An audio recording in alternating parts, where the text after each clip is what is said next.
I always wore high heels, the better to show off my beloved classical Lolita fashion.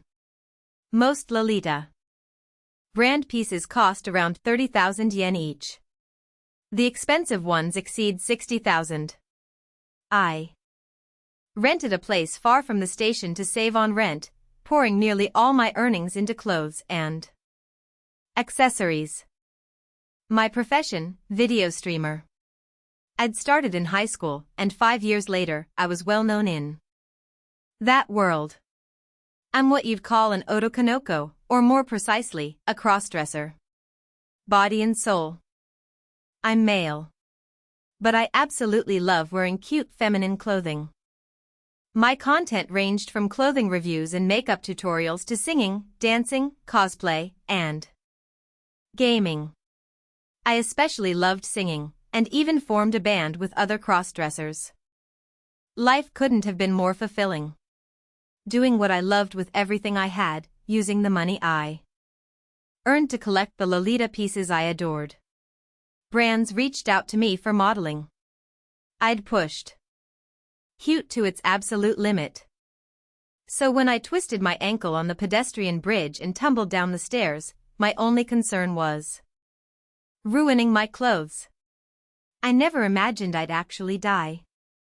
I woke up as a baby. My eyes couldn't focus yet. Only sounds reached me, in a language I didn't know. But with nothing else to do but think, I picked it up quickly. I realized immediately, I'd been reborn with my memories intact. I remember being disappointed, of all places, a country whose language I didn't know. Learning a new language is such a hassle. By the time I realized this wasn't just a foreign country but an entirely different world, I could already walk. No running water. No cars or bicycles. Such a country couldn't exist in modern times. Or maybe it could, but I'd certainly never heard of it. Then I looked at the people around me and realized something else. This reincarnation might actually be the jackpot. For all its lack of modern technology, this world had an incredible variety of fabric types and colors. The kingdom itself had apparently risen to power through textiles, and the clothing design was exactly the Western princess style I'd always adored. Real classical Lolita. Even the servants' uniforms were right up my alley. And my mother, Lady Altena, wore a new adorable outfit every single day. As a toddler, the only people I saw were the servants, my mother, and my grandfather. Being the third prince of this kingdom meant I was kept especially isolated. I couldn't even meet my own father. Royal families are heartless, I thought. Aryan. Come here. Golden hair. Blue eyes. A face as lovely as a porcelain doll, still in her teens.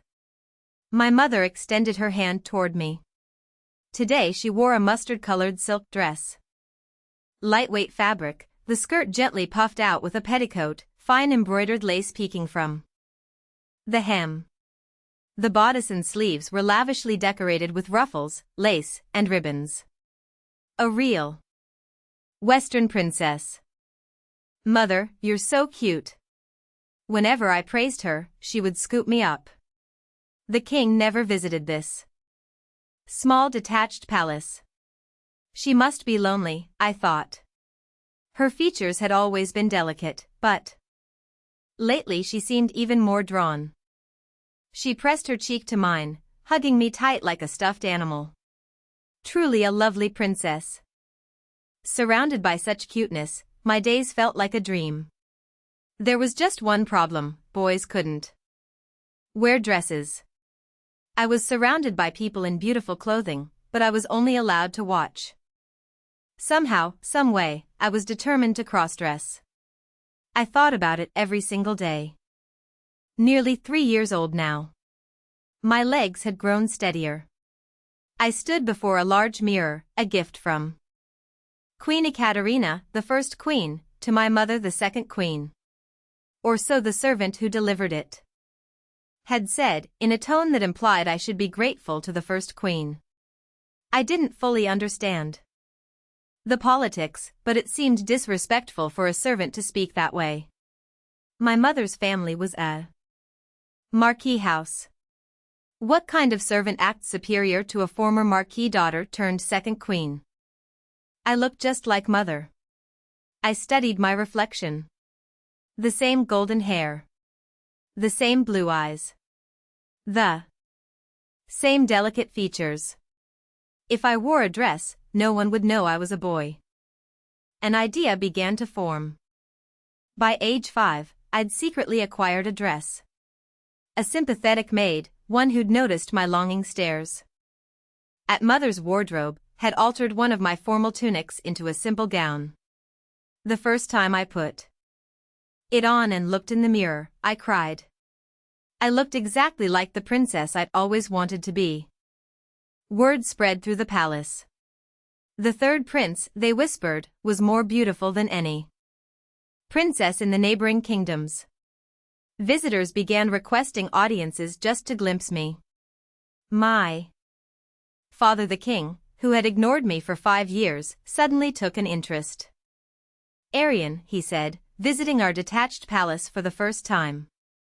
You are to be betrothed. My heart stopped. To whom? The crown prince of the neighboring kingdom has seen your portrait. He is most insistent. But I'm a boy. The king looked at me, really looked, for perhaps the first time. Yes. And he knows. He doesn't care. His name was Lutz. Crown prince of a kingdom 3 times the size of ours. When he arrived for the formal introduction, I expected a monster. Someone who collected princesses regardless of gender. What I got was a tall, awkward young man who turned bright red the moment he saw me and couldn't form a complete sentence for the first 10 minutes. I've followed your mother's fashion influence on the textile trade. The lacework innovations alone have. He trailed off, realizing he was talking about lace instead of introducing himself properly. I'm so sorry. I'm nervous. I blinked. You know about lace? My mother runs the Royal Textile Workshop. He rubbed the back of his neck. I grew up around fabric and dresses. When I saw your portrait, I thought, finally. Someone who understands.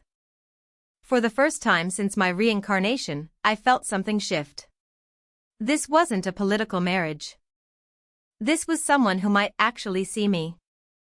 Lutz visited every month after that. He brought fabric samples. I showed him my dress collection.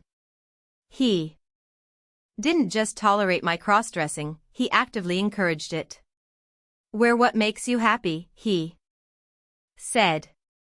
You're beautiful either way. One evening, walking through the palace gardens, he stopped. Arian. I need to tell you something. What is it? I didn't fall for your portrait. Well, I did, but that's not when it started. He took a deep breath. 3 years ago, before I ever saw your face, there was a trade negotiation. Your mother sent samples of the kingdom's finest silk. And tucked inside the package was a small note, my son picked these colors. He has better taste than any royal advisor. I stared at him. That made you want to marry me? That made me curious. Then I saw your portrait. Then I met you. He smiled. And now I can't imagine anyone else. The ceremony was unprecedented. 2 princes. Neither in traditional attire, Lutz in a sharp military coat, me in a custom gown that merged my kingdom's silk with his kingdom's lace. The entire realm came to watch. Some came to gawk. Some came to protest. Most came because they'd never seen anything like it. When Lutz lifted my veil, he whispered, "You're the most beautiful person I've ever seen." Even without the dress? Especially without the dress. Then he turned bright red. I meant that came out wrong. I laughed. For the first time in either of my lives, I felt completely, perfectly at home. The end?